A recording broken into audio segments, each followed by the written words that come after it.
The sound of excited squeals and laughter drifted up from our driveway, cutting through the quiet of Christmas morning. I stood at the kitchen window, coffee mug warming my hands, watching my younger sister Tessa jump up and down beside a brand new red Volkswagen Beetle, complete with an enormous silver bow on top.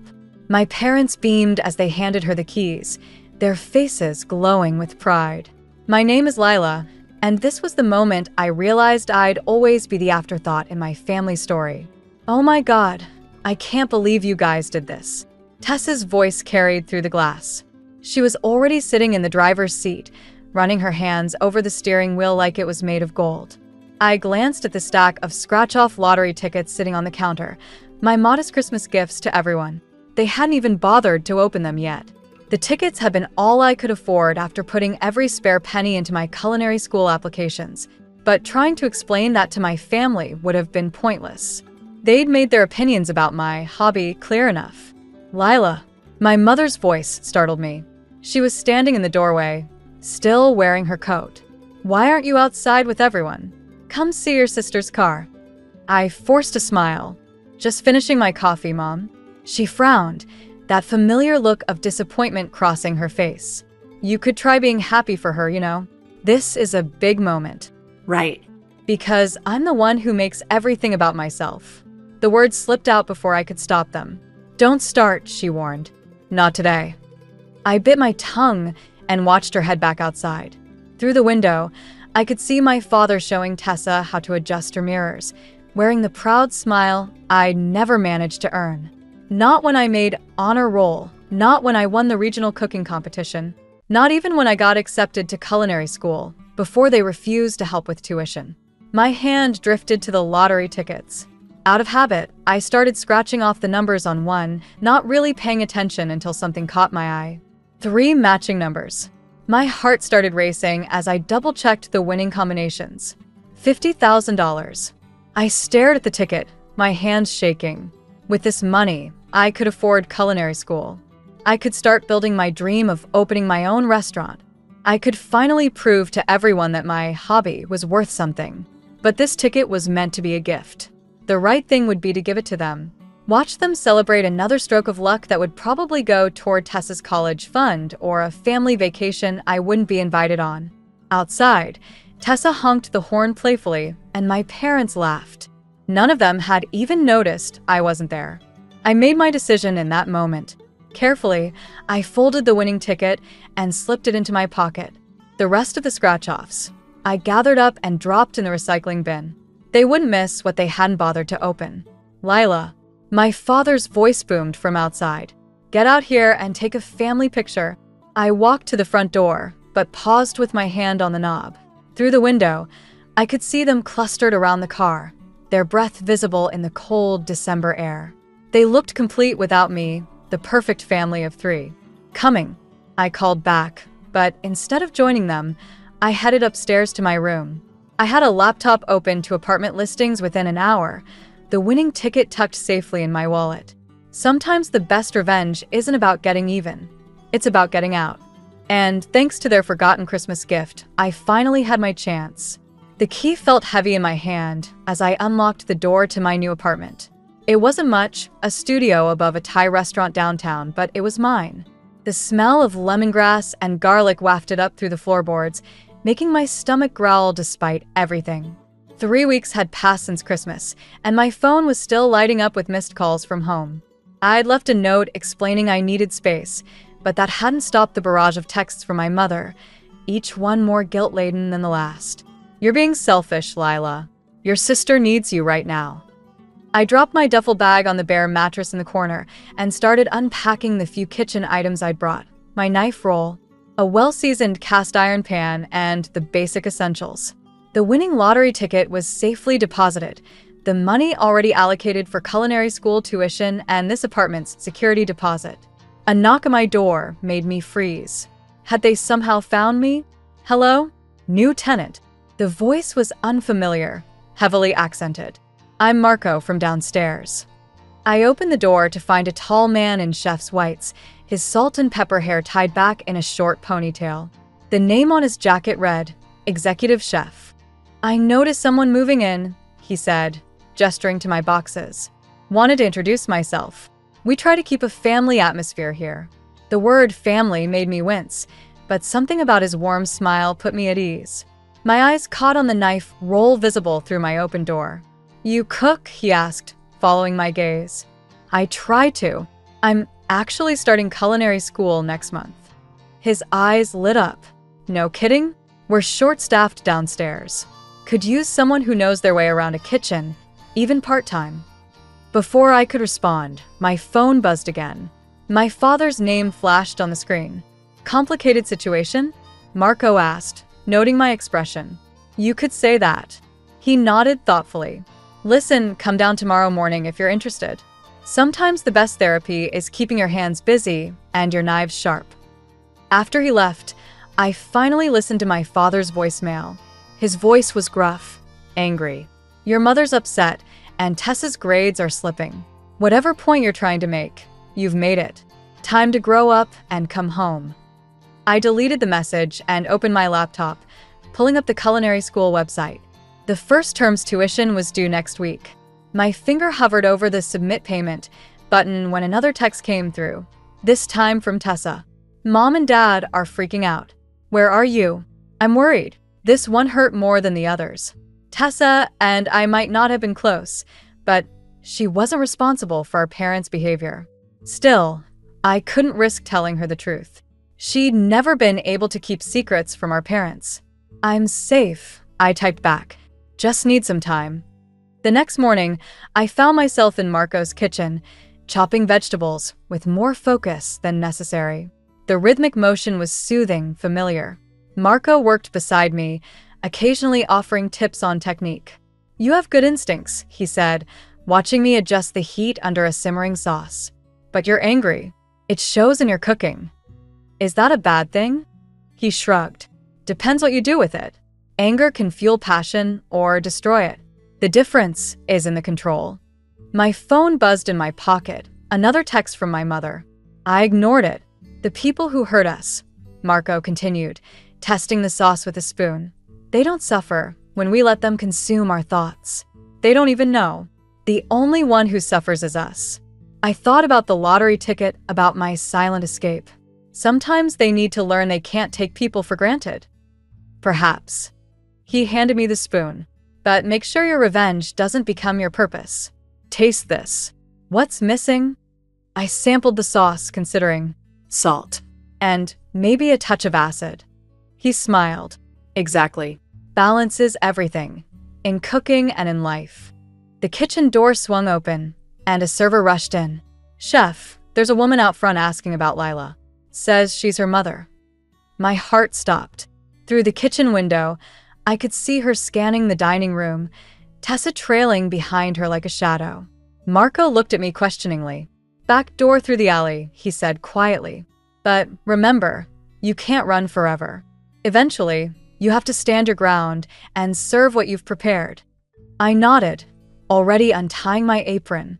The real test wasn't in running away. It was in choosing when to stay and fight. 3 months into culinary school, I finally felt like I was finding my rhythm.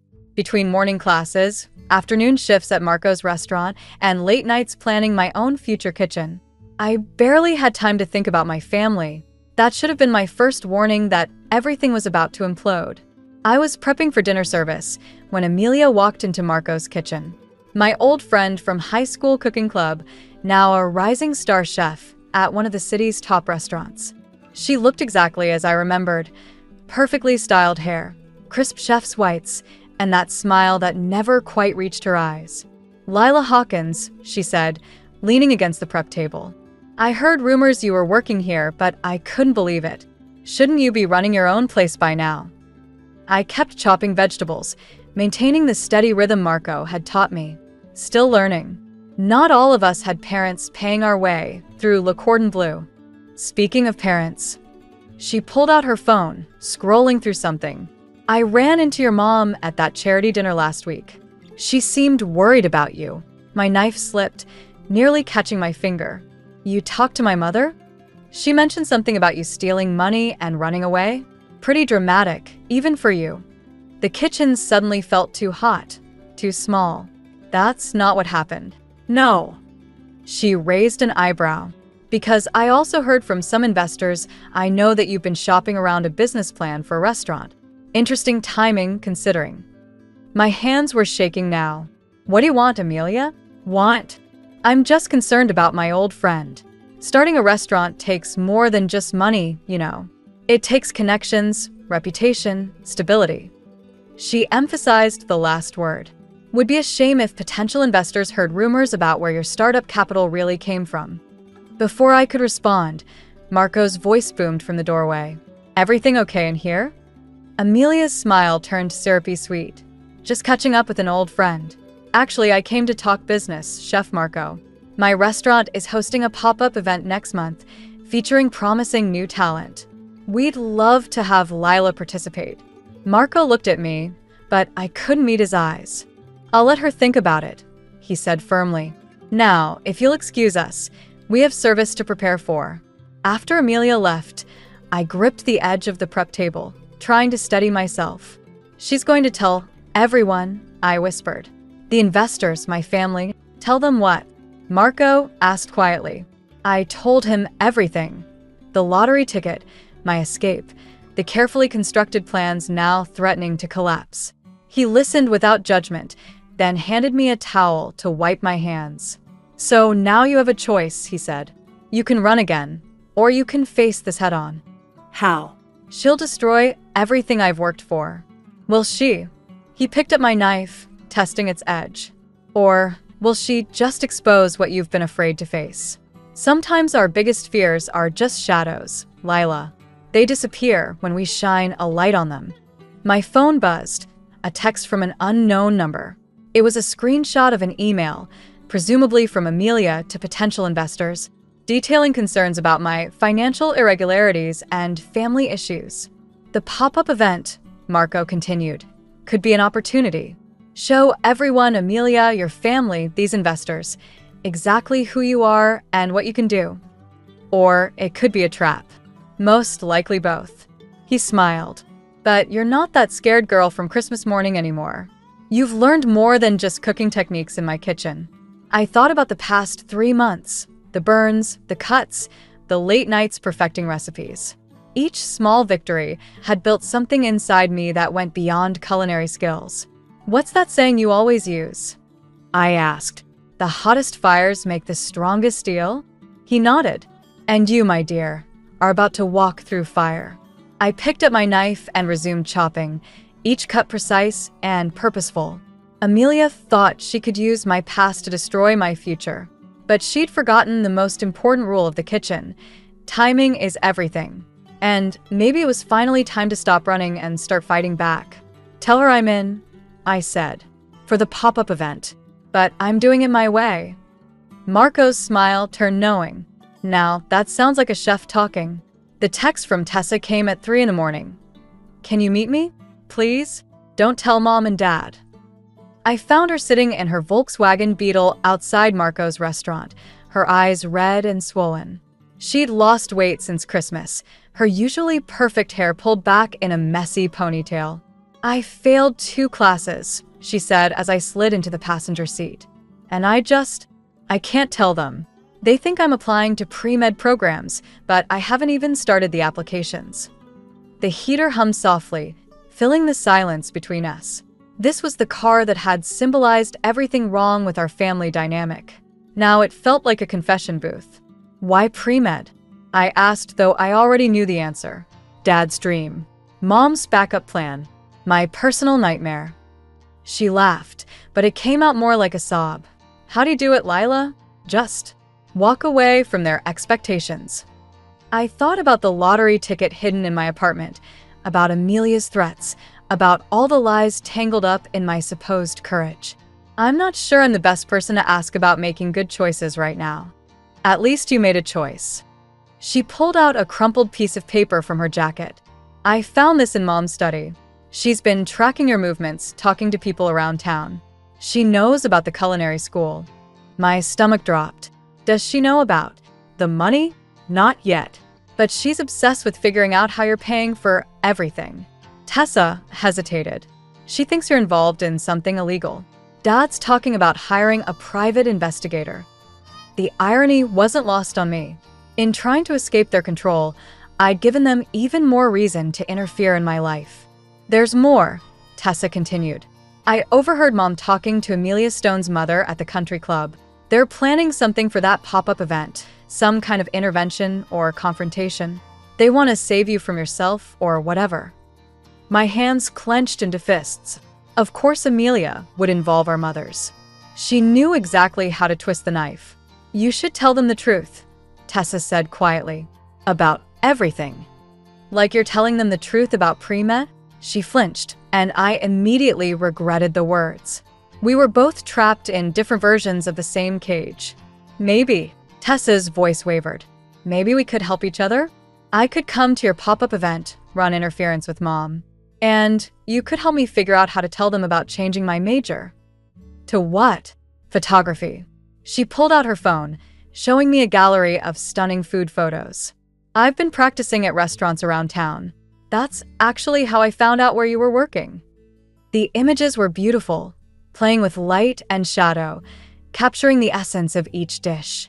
They were nothing like our mother's rigid, perfectionist approach to everything. These are incredible, Tess. Really? Because sometimes I think I'm just being stupid and selfish, throwing away a real career for something you love? I finished. Yeah, I know that feeling. A car drove past, its headlights sweeping across us. For a moment, I saw us as we really were, two sisters, both running from the same shadows, just in different directions. I have to be at the restaurant in 3 hours, I said. Want to come in? I could teach you some plating techniques, give you something interesting to photograph. She smiled, a real smile, not the perfect one she used for her parents. I'd like that. As we walked into Marco's kitchen, I realized something had shifted. The revenge I'd been seeking wasn't just about proving my parents wrong anymore.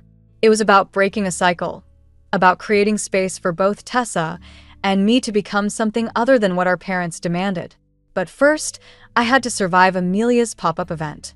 And now, knowing our mothers were involved, the stakes were higher than ever. This wasn't just about my future anymore, it was about Tessa's too. Hey, I said, handing her an apron. Want to learn how to make Mom's favorite dessert? I have some ideas for improving it. Tessa's grin turned mischievous. Now that sounds like a photo opportunity.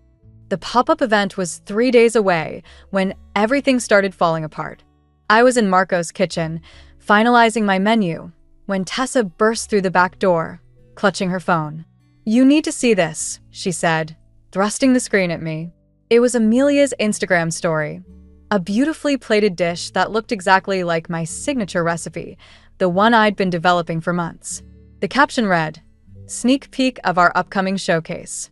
Sometimes the best innovations come from unexpected places." My hands trembled as I wiped them on my apron. She's been watching me. Someone's been feeding her information. That's not all. Tessa swiped to another post, a series of photos from a private investor meeting at Amelia's restaurant. In the background of one shot, I could see my mother sitting at the table, her face animated in conversation. The knife I'd been holding clattered against the cutting board. She's working with Mom? I overheard them yesterday. Mom's been telling potential investors about your unstable behavior and questionable finances. They're trying to make sure no one backs your restaurant plans. Marco appeared beside us, his expression grim. The health inspector just called. Someone filed multiple complaints about our kitchen. They're coming tomorrow, right before your big prep day. The timing wasn't a coincidence. Amelia knew exactly how to hurt me, using my own mother as a weapon. The room started spinning, and I gripped the edge of the prep table. I can't do this, I whispered. Maybe they're right. Maybe I'm in over my head. No. Tessa's voice was firm. That's exactly what they want you to think. But look at this. She pulled up her camera roll, showing me photos she'd taken during our late-night cooking sessions. The images were stunning, capturing not just the food, but the passion and creativity behind each dish.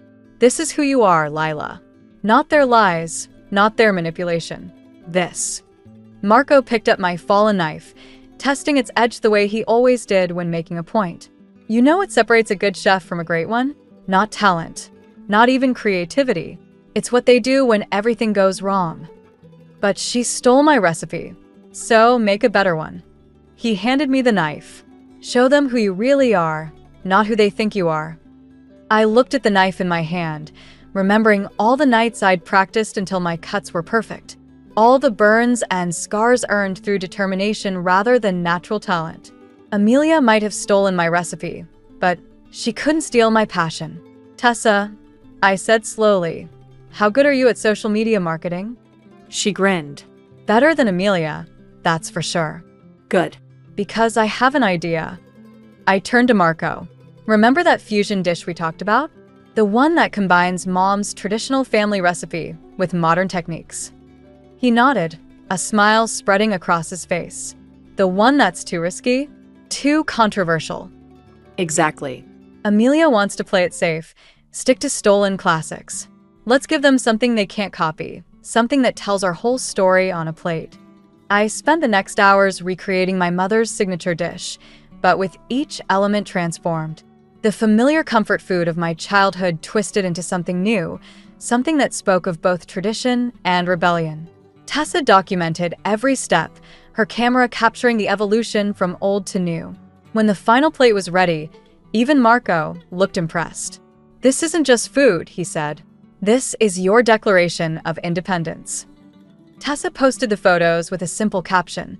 Some recipes are passed down. Others are transformed. Coming soon to at Amelia Stone's showcase event. Within hours, the post went viral in the local food community. Amelia called twice, then texted, "You're making a mistake. Back down now, or everything comes out about the money, about your family, everything." I showed the text to Tessa and Marco, my hands steady for the first time all day. "Let it come out," I said. "I'm done hiding." Marco nodded approvingly. "Now you're cooking with fire." "Just promise me one thing," Tessa said, lowering her camera. "When you face them, all of them, let me be there. Someone needs to document what happens when the golden child and the black sheep finally stand together." The pop-up event was no longer just about revenge or proving myself. It was about breaking free from all the recipes others had written for my life and finally creating my own. The night of the pop-up event arrived with the subtlety of a kitchen fire. I stood in Amelia's prep kitchen, surrounded by other young chefs, all of us competing for the attention of potential investors. My station had been accidentally placed next to a drafty service door, my burners mysteriously running cold. "Equipment issues?" Amelia's voice dripped with false concern as she passed by. Such a shame. But then, working with subpar tools builds character, doesn't it? I kept my eyes on my prep work, trying to ignore how she'd positioned my mother at a prominent table directly in my line of sight. Evelyn Hawkins sat there like a queen at court, wearing her judgmental expression like a crown. 10 minutes to first service, someone called out. My hands shook as I reached for my sauce, only to find the container empty. I'd filled it just minutes ago, had turned my back for only a moment. Looking for something? Amelia held up a familiar container. "Oh, this? Found it by the sink. Looked spoiled, so I tossed it. Health and safety, you know? 3 months of work, gone in an instant." I gripped my knife so hard my knuckles turned white, remembering Marco's words about control under pressure. But this wasn't just pressure. This was calculated destruction. "Lila." Tessa appeared at my station, camera in hand. Mom's talking to the investors. She's showing them something on her phone. My stomach dropped. Through the service window, I could see my mother gesturing animatedly, the investors' faces growing serious as they looked in my direction. One of them stood up, shaking his head, and walked out. "It's the lottery ticket," Tessa whispered. "They know." The room started spinning. Everything I'd built, every careful step toward independence, was crumbling. Without investors, without my signature sauce, without Chef Hawkins. A voice cut through my panic. "Health department. We need to discuss some concerning allegations about your food handling practices." Of course. The final nail in the coffin. I looked around the kitchen, at Amelia's triumphant smile, at my mother's satisfied expression, at the other chefs pointedly avoiding eye contact. This was what total defeat felt like. I'm done, I said quietly, untying my apron. They win. No. Tessa grabbed my arm. Remember what you told me about Mom's recipe? About making it your own? So your sauce is gone. Make something better. Something they can't steal or destroy. With what? I have nothing left. You have me. She pulled out her phone, showing me the photos she'd taken of our late-night cooking sessions. And you have this. The last photo stopped me short. It was me in Marco's kitchen, laughing as I experimented with a failed dish that had accidentally turned into something amazing. Something entirely new. Sometimes the best dishes come from disasters, Marco had said that night. I looked at my nearly empty station, at the basic ingredients that remained, at my sister's determined face, at my mother, who was now walking toward us with that familiar expression of disappointment. Lila, she started. This has gone far enough. It's time to… You're right. I cut her off, reaching for my knife. It has gone far enough. Tessa, start filming. What are you doing? Amelia demanded as I began rapidly chopping the few ingredients I had left. I'm cooking, I said, my knife moving with purpose. But not your way, or Mom's way, or anyone else's way. My way. I had 20 minutes until service. No sauce, no investors, no support except for my sister's camera and my own shaking hands. Everything I'd planned was in ruins, but maybe that was the point. Maybe I needed to lose everything I thought. I wanted to find what I actually needed. Last call for plating, someone announced. I looked at my creation. Simple, honest, born from desperation and defiance. It wasn't perfect. It wasn't even what I'd planned, but it was authentically mine. Ready? Tessa asked, her camera focused on my hands. I nodded, picking up the first plate. Through the service window, I could see the remaining investors waiting, my mother among them. This was it, my last chance to prove that sometimes the worst moments can lead to the best creations. Time to serve, I said, pushing through the door. And I hope they're hungry for the truth. The silence in the dining room was deafening as I presented my improvised dish. Through Tessa's camera lens, I watched the investors lean forward, their expressions shifting from skepticism to curiosity.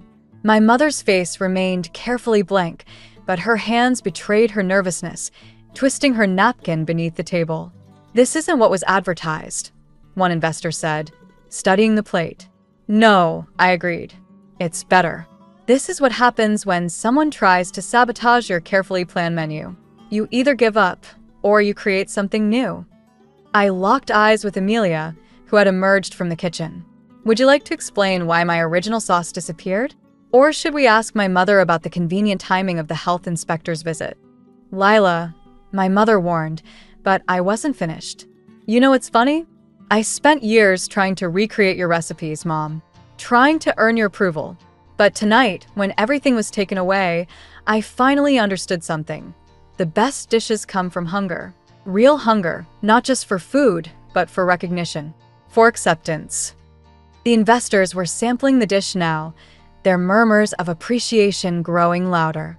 Tessa moved around the table, capturing their reactions, the way they gestured to each other with raised eyebrows and nodding heads.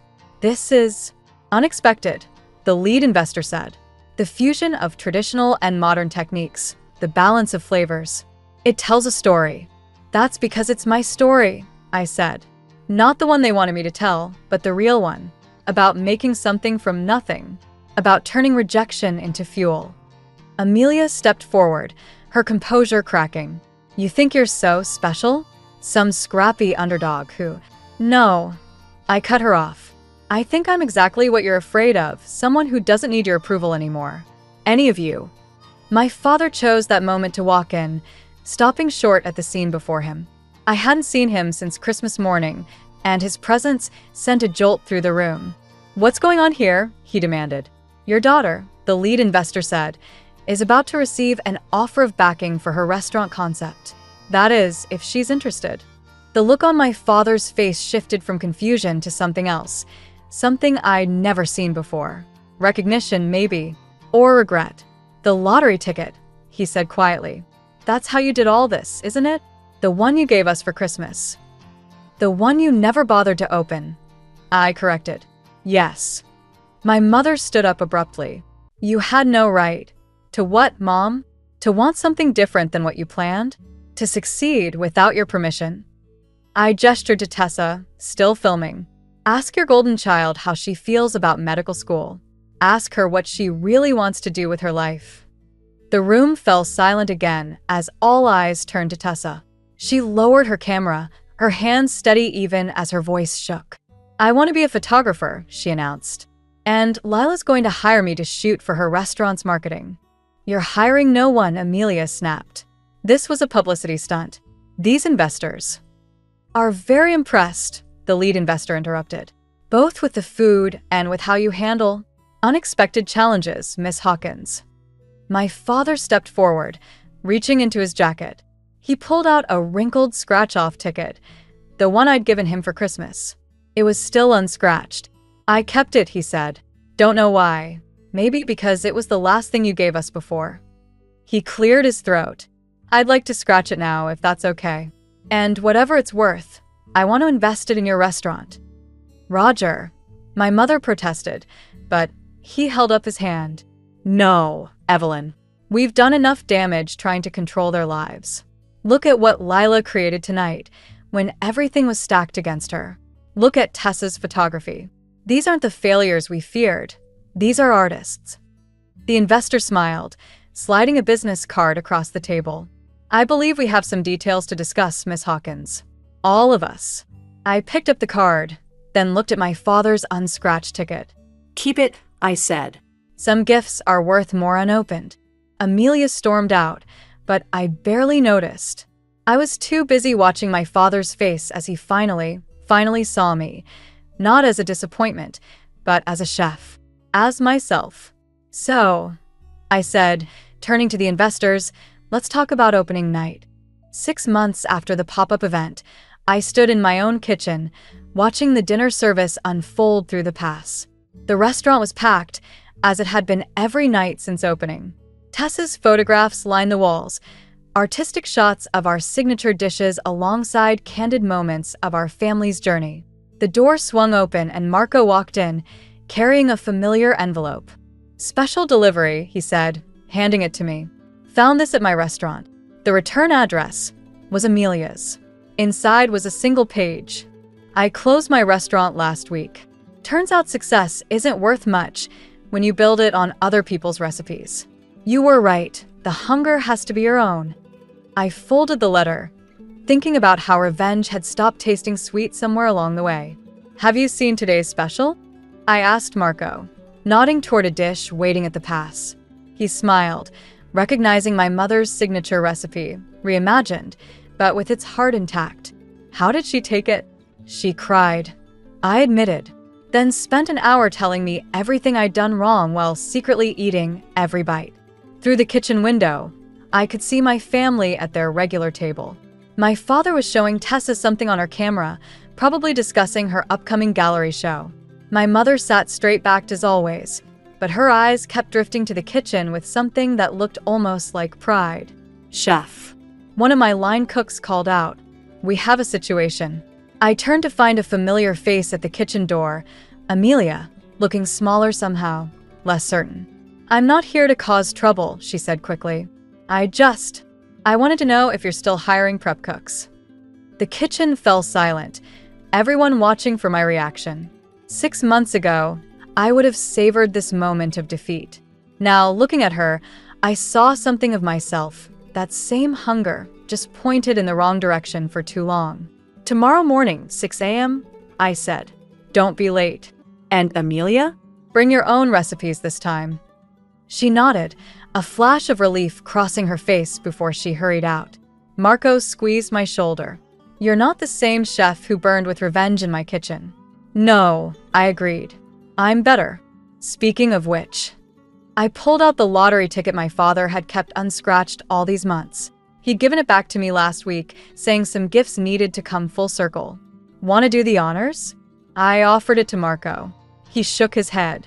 Some things are worth more unscratched. The mystery of what could have been sometimes teaches us more than knowing. The dinner rush was picking up, tickets streaming in. I tucked the ticket into my chef's coat, where it settled next to my heart like a reminder of how far I'd come. "Lila," Tessa called from the dining room. "Mom's critiquing your plating again." I laughed, reaching for my knife. "Tell her if she wants to reorganize my garnishes, she'll have to put on an apron and do it herself." To my surprise, moments later, my mother appeared in the kitchen doorway, already rolling up her sleeves. "Well," she said, "are you going to show me how this new version of my recipe works, or not?" I handed her an apron, watching as she tied it with practiced movements that mirrored my own. Some wounds heal slowly, I realized, but they do heal, especially when seasoned with time and truth and just a pinch of forgiveness. "Okay, Mom," I said, making space in my station.